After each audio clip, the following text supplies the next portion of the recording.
گاڑیوں کے اندر جاتے ہی گیٹ بند ہو گیا تھا، مگر وہ اسی طرح ٹکٹکی باندھے گیٹ کو دیکھتی رہی اور پھر اس کے اندر ایک خاص جذبے نے سر ابھارا اور وہ گیٹ کی طرف چل پڑی۔ وہ گیٹ سے 10-12 قدم دور ہی تھی کہ سلیٹی رنگ کی وردی میں ملبوس ایک چوکیدار گیٹ کی ذیلی کھڑکی کھول کر برآمد ہوا۔ لڑکی گیٹ کے نزدیک آنا منع ہے، اس نے دور ہی سے متنبہ کیا۔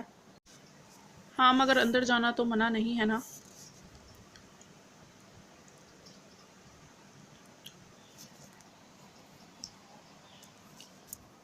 بھاگ جاؤ۔ اس مرتبہ چوکیدار نے اسے غصے بھرے لہجے میں ڈانٹا تھا۔ میں کبیر دادا کی دوست ہوں، یقیناً مجھے بھگانا تمہارے لیے سود بن نہیں رہے گا۔ اس کا پر اعتماد انداز برقرار رہا، یہ وہ موقع کھونا نہیں چاہتی تھی۔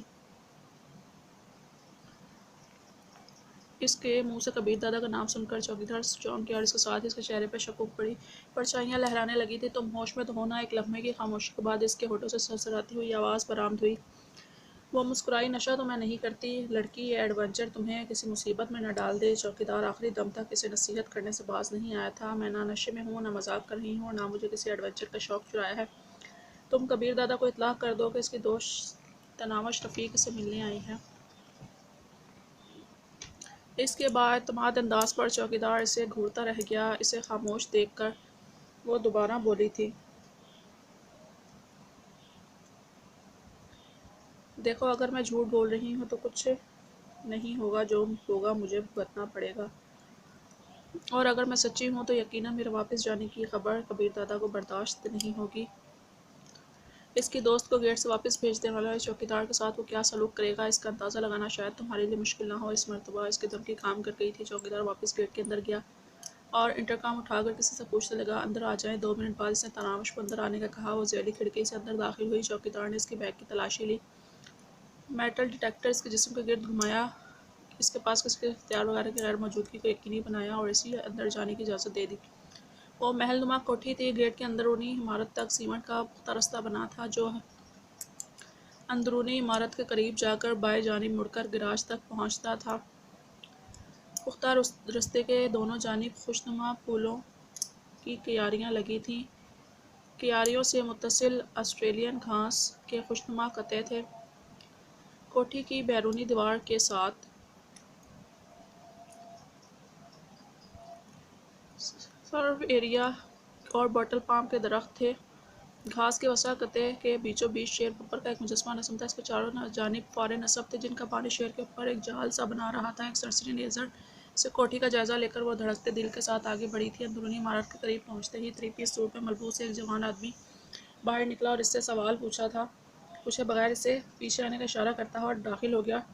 ڈرائنگ روم میں دبیس قالین بچھا تھا۔ دیواروں پر جنگل کے بادشاہ کا شکار کرنے کی مختلف تصویریں لگی تھیں۔ کسی جگہ پر شیر نے ہرن کو منہ میں دبایا ہوا تھا، کہیں بیل کے اوپر سوار تھا، کہیں باراسنگے کو جکڑا ہوا تھا اور کہیں ہاتھی اور زرافے جیسے عظیم الجثہ جانور پر جھپٹ رہا تھا۔ صاف نظر آ رہا تھا شیر بپر کے گھر کے مالک کا پسندیدہ درندہ تھا۔ جی مس، آپ نے کس سلسلے میں کبیر دادا سے ملنا ہے؟ اسے بیٹھنے کا اشارہ کرتے ہوئے اس نے بظاہر مؤدب انداز میں پوچھا، مگر تناوش کو اس کے لہجے میں استہزاء کا عنصر نمایاں نظر آ رہا تھا۔ وہ تھوک نکلتے ہوئے بولی، میں کبیر دادا کی دوست ہوں، بہتر ہوگا کہ آپ کبیر دادا کو کہیں میں ملنے آئی ہوں۔ میں خود آئی ہوں۔ وہ اخلاق اسے سمجھاتے ہوئے بولا، دیکھو یہ کبیر دادا کے آرام کا وقت ہے، اس وقت وہ کسی سے ملنا گوارا نہیں کرتے۔ جھوٹ بول کر آپ اپنے لیے تو سختی بنائیں گی ہی، مجھے بھی جھاڑ پلوا دیں گی۔ دیکھیں میں آپ کو کبیر دادا کو بتا دیں کہ اس کی دوست تناوش رفیق سے ملنے آئی ہے، نہیں تو میں واپس چلی جاتی ہوں۔ پھر خود ہی نے جواب دیتے رہنا۔ اس مرتبہ وہ اپنے لہجے میں اثبات پیدا کرنے میں کامیاب رہی تھی۔ یوں بھی کبیر دادا کے اتنے قریب آ کر اس سے ملے بغیر لوٹ جانا بزدلی ہوئی ہوتی۔ دلاور شیخ کو انجام تک پہنچانے کا یہ آخری موقع تھا۔ گوئی اسے اندازہ تھا کہ کبیر دادا جیسا سوٹڈ بوٹڈ گنڈا کسی لڑکی کے لیے خطرناک ہو سکتا ہے، لیکن دلاور شیخ کی نفرت اور دشمنی نے اس کے دل و دماغ سے ہر خوف اور ڈر نکال دیا تھا۔ دیکھو لڑکی، تم بہت بڑا دعویٰ کر رہی ہو۔ جہاں تک میرے علم میں کبیر دادا لڑکیوں سے ایک رات سے زیادہ کا تعلق رکھنا پسند نہیں کرتا۔ اسے تناوش کی بات پر یقین کرنا مشکل ہو رہا تھا۔ جو کچھ اس نے کہا وہ سن کر تناوش کا چہرہ حیا سے لال ہو گیا تھا، مگر وہ پیچھے ہٹنے کو تیار نہیں تھے۔ ٹھیک ہے میں جا رہی ہوں، آپ جانے اور آپ کا دادا۔ اس کی آخری چال چلی اور باہر کی طرف قدم بڑھا دیے۔ 1 منٹ میں اس نے رکنے کا کہہ کر وہ بادل خواستہ لکڑی کی منقش دروازے کی طرف بڑھا اور جھجکتے ہوئے دروازے کے اوپر لگا ہوا بٹن دبایا۔ تناوش کو اس کے چہرے پر پسینے کے قطرے چمکتے ہوئے نظر آ رہے تھے۔ یقیناً یہ کبیر دادا کا روح بھی تک اس خاص بندے کی بھی ڈر کے مارے یہ حالت ہو رہی تھی۔ لمحہ بر بعد ہی دروازہ ایک جھٹکے سے کھلا۔ وہ قمیض اتار چکا تھا اور بے بازو کے سفید بنیان پتلون اور ہوائی چپلوں میں وہ دروازے پر نمودار ہوا۔ اس کے چہرے پر حیرانی کے اثرات تھے۔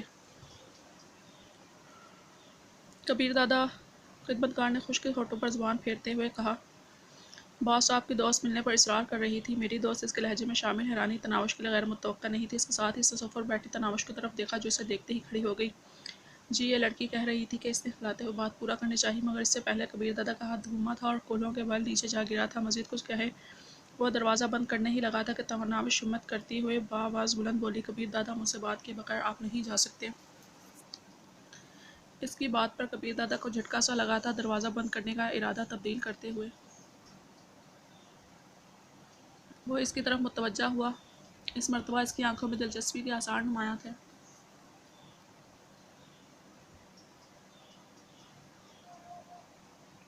تمہیں شاید اسٹریٹ پنجی جسٹس نے بھیجا ہے۔ کمرے سے باہر آ کر وہ اس کے سامنے کھڑا ہو گیا۔ وہ نرم و نازک چھوئی ہوئی لڑکی اس کے سامنے یوں نظر آ رہی تھی جیسے شیر کے سامنے خرگوش دکھتا ہے۔ میں ذاتی کام سے آئی ہوں، ہمت مجتمع کرتے ہوئے اس نے کبیر دادا کی آنکھوں میں جھانک کر اس کے لیے سے اپنا سر کافی اوپر اٹھانا پڑا تھا۔ شہر بھر تمہیں میں ہی سوشل ورکر نظر آیا ہوں، طنزیہ لہجے میں کہہ کر وہ پوچھے مڑا، بات سننے میں حرجی کیا ہے؟ شاید آپ کو بھی کوئی فائدہ نظر آ جائے۔ گہرا سانس لیتے ہوئے دوبارہ اس کی طرف متوجہ ہوا، تمہارے پاس 2 منٹ ہے جس میں سے 5 سیکنڈ گزر چکے ہیں۔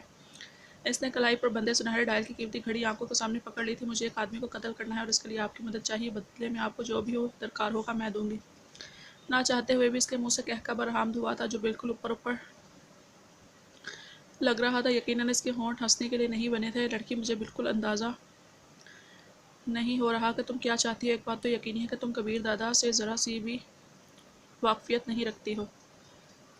آپ مجھے تھوڑا وقت دیں گے تو میں اپنے بارے میں کچھ بتا پاؤں گی۔ 2 منٹ میں کیا وضاحت کر سکتی ہوں؟ اچھا بولو۔ صوفے پر نشست سنبھالتے اس نے تھپڑ کھائے ہوئے خدمتگار کو دفع ہونے کا اشارہ کیا۔ تناوش کو بیٹھنے کا اس نے نہیں کہا تھا۔ وہ اس کی اجازت کے بغیر اس کے سامنے نشست سنبھالتے ہوئے کہنے لگی، میں ایک بے سہارا یتیم لڑکی ہوں۔ ہمارے محلے کا گنڈا دلاور شیخ مجھے آئے روز تنگ کرتا ہے۔ نہ تو اس کے ظالم کے خلاف پولیس کوئی کارروائی کرتی ہے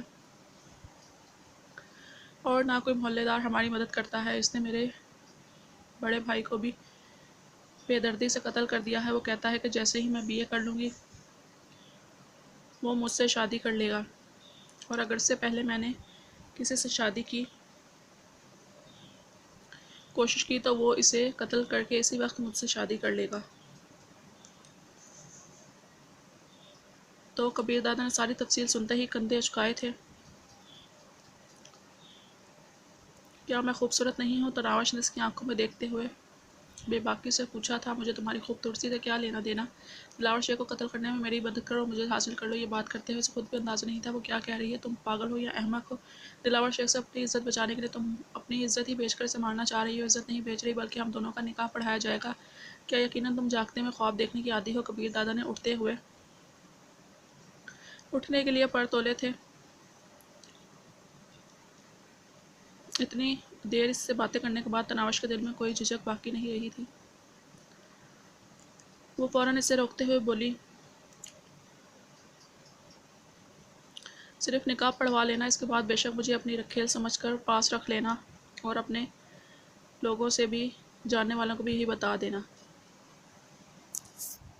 میں تمہاری رکھیل ہوں۔ مجھ سے زیادہ کسی کو اپنا وفادار بھی نہیں پاؤ گے۔ بس میرے دل میں بھڑکتی آگ پر دلاور شیخ کا خون چھڑکنے میں میری مدد کرو۔ میرے پاس وفاداروں کی پوری فوج ہے۔